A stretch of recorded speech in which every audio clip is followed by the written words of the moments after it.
Good afternoon. It's Wednesday, so I don't need to tell you what's going to happen today, but I'm going to tell you anyway. It's Q&A day. Now this week I've had loads of responses to this, so thank you so much for putting questions in the comments and on my social media and various different things. I really appreciate it. There are so many this week that I've actually had to organise them into some kind of list to make sure I get through them. Also, as a side note, this is the first vlog that I've filmed entirely on the DSLR, so that's quite exciting. I'm going to give the Canon a bit of a break today. It deserves it. A lot of hard work over the last month. Right then, let's get started. So the first question I've got is from Ivan. Thank you for the question, Ivan. The question is, eyelashes of toes or toes of eyelashes? Now, I've definitely heard this one before. I'm going to go with toes of eyelashes because I don't really know why, but it feels like a good answer, doesn't it? I feel like eyelashes of toes would actually be quite distracting. I feel like I wouldn't be able to close my eyes properly, whereas I'd probably just buy smaller shoes if I had toes made of eyelashes. So there you go. So I've got a couple of questions from my good friend, The Lavender Lifestyle. If you haven't checked out her channel, I'll just put a link above so you can check it out. Great channel. She's asked me, what is my favourite comfort food? Now my answer to this straight away is the Rington's Ginger Snaps. As you'll know from yesterday's daily vlog, when they are put in front of me, I will just eat them. They're not necessarily always a comfort food, but they are a good thing to go to in that scenario. Second only to a McDonald's milkshake, actually. Or a Five Guys, or crispy duck and pancakes, or a thin crust Italian pizza. I realise this list is getting quite long now. And the next question I have is, what is a question you've always wanted to answer? Which leads me really nicely onto the next question, which is, believe it or not, the question I've always wanted to be asked on a Q&A, which is, how do you take your tea? Now the short answer to this is strong and milky, without sugar. A lot of people would say that strong and milky is a contradiction in terms, but it really isn't. It's possible for the two things to exist together. When I make a cup of tea, in fact, you know what, I'll show you. Okay, this is how I make a cup of tea. Step 1, put the kettle on. Very obvious step. You do need boiling water for this. Well, actually, I assume you do. I've never really checked. Boiling water. And while that boils, you can do whatever you want. It's probably going to take about 3 or 4 minutes, depending on the speed of your kettle. I like to use this time to think about previous cups of tea that I've had and enjoyed, as a stimulus for the cup of tea that I'm about to make. You could also use the time to choose a mug. I'm going to choose this Composer mug today, which is one of my favourites. So the next thing we're going to do is put a single tea bag into this cup. And the water's just boiled, so I can pour the water onto the tea bag.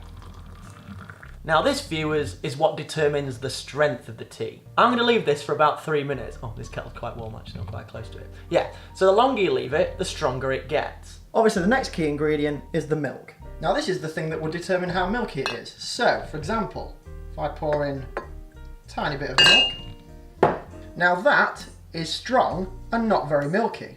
But that's not how I like my tea. I like my tea with a little bit more milk than that. So, a little bit more milk in there. Now that, viewers, is a strong and milky cup of tea. So there you go, it really does exist. It is possible to have a strong cup of tea with a lot of milk in it. So there you go. Figured we might as well finish the Q&A down here now. Also, I actually made a cup of tea to do the Q&A with, so I now have 2 cups of tea. So thank you for asking that question, Bex, I really appreciate it. So the next question I have is from my good friend, Corpulent Father. How often are you able to gig? Now that's a good question. I try to gig as much as I can. I really do like gigging, but when you're doing it on your own, there's a lot of pressure and there's a lot of preparation that goes into gigs. Particularly when it's like covers of other people's songs and things like that. People tend to request certain things and you might have to put that extra time into learning it. When I've played at weddings before, we obviously put a lot more time into the first dance because that's a very special moment. And even though I have quite a big online presence and I tend to release music videos and things like that, I do really enjoy performing live. It's still one of the best things about being a musician, that's for sure. A question from Dreambakes. I assume it's you, Hannah. The question is, what is the correct way to wash a sieve? So the other day on my time hop, I actually found a post that I put on social media a few years ago, which was saying that I thought that washing a sieve should be one of the modern trials of Hercules, because it is impossible. And everyone's answer to this is to use a dishwasher. But I was at university at the time and we didn't have a dishwasher. And they are remarkably hard to wash. So the short answer to this question is, I don't know. What is the correct way to wash a sieve? Because it's not like you can turn it upside down, because it's the same thing. It's just endlessly difficult. Don't get me wrong, I love sieves. I really do. I think they're very useful utensils. But so hard to wash. So hard to wash. So, I don't know. I don't know how to wash a sieve. I really wish I did. And finally, a question from my friend Matthias. Hello again, thanks for sending the question. And his question is, tram or tube?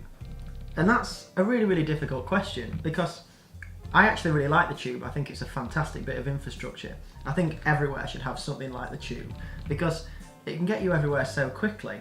Of course, I've never lived in London or worked in London, so I can only speak as a tourist, and I think it's a fantastic thing. The tram system in Amsterdam is amazing.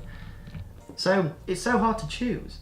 I think both of them are very important aspects of infrastructure, so I simply cannot pick between tram and tube. I think both are equally as good. And there we go, that's all we've got time for today.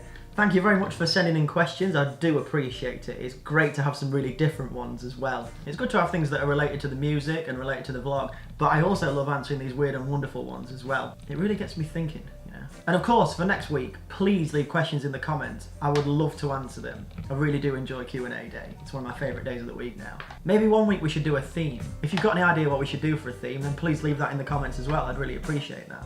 But anyway, I'm now going to enjoy my 2 strong but milky cups of tea. I'll see you tomorrow.